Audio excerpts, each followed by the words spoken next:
So let's take an example, perhaps, in your business. Now, as everybody went around the room, there seems to be one commonality, perhaps, and that is you all would like revenue. How's that? Is that a fair assessment? Good thing. Cash coming in the door. Nice measurement of success. So, how do we do that? You might sit back and say, well, I'm going to do $100,000 this year. So what's your first step tomorrow morning at 8 o'clock? Coffee.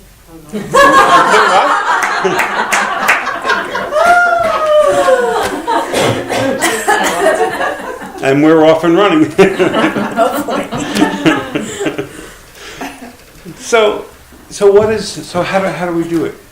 Well, one of the things that I show people is some simple concepts. Let me show you this.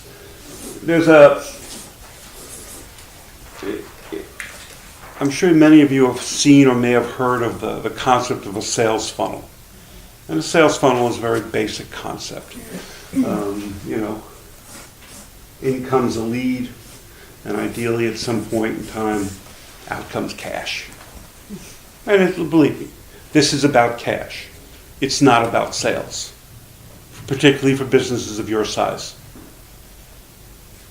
And I say that, I've done any number of programs. I did a program for a new company. He was a web designer, and he, this was around December, and about 2 years ago, and he said, well, I'm going to be able to make a sale in January, Mark.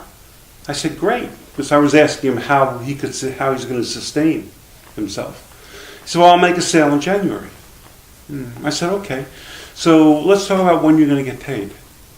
So you make a sale in January, and you'll bill them when? Well, when I finish.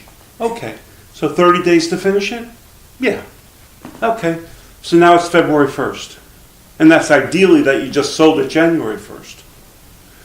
So now it's February 1st, and the people are going to pay you in 45 days.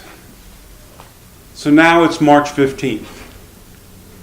So, can you last 2.5 more months? So the measurement I was trying to teach him was that it's about his cash flow, not necessarily about his sales. And my suggestion to you as you go through in your businesses, it's about your cash flow. You can't take a letter of intent to buy something or sell something to the store and buy bread. You need cash. So it's all about cash. But let's talk about this funnel for a minute. At the top of the funnel are normally targets.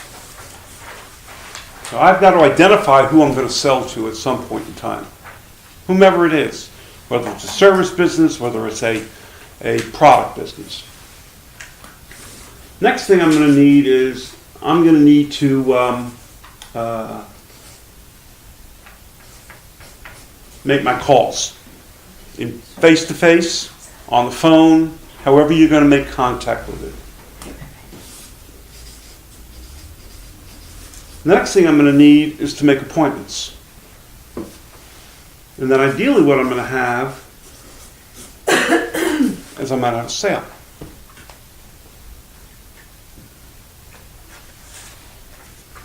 The chance of somebody picking up the phone and saying, come on over and pick up a $10,000 check, you just won the sale, is not very high. So what's going to happen is you need as many potential opportunities coming in the top here as targets to filter down your funnel as you possibly can. So to achieve my goal of whatever my sales goal is, I really need goals for appointments, for calls, and for targets.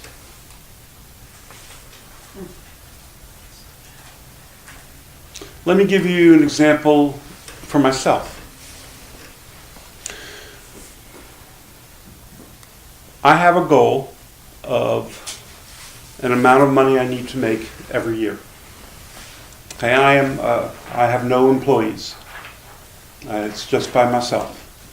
And I've been doing this and have had this business now for 13 years. and I do considerably. I would consider myself doing well. My first and foremost goal is I meet with 25 people every month who could either be a customer or lead me to a customer. And I measure it every single week. I need to have 6 to 7 meetings every single week. And that becomes my, what I call my calls, my appointments. So I need 25 of these. So my goal setting to achieve my dollar figure really begins here.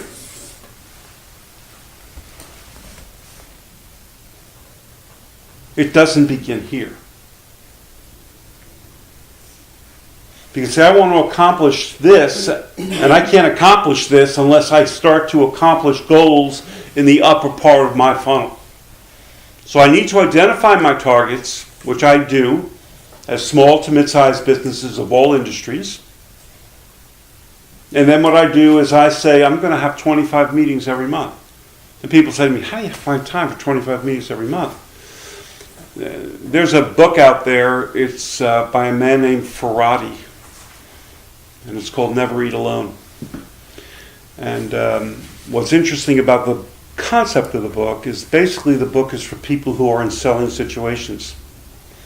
And it says that you have to eat breakfast, lunch, and dinner. Well, dinners are on my own personal time, so I say breakfast, lunches, and coffee. There are 60 opportunities a month for breakfast, lunches, and coffee. I just want to have filled 25 of them with a meeting. And I find that if I sit across a diner table or a Starbucks round table, that it's a lot easier to have a conversation with somebody than it is to try to do it on the phone, start something cold out of there, but basically to try to warm it up as best as I possibly can.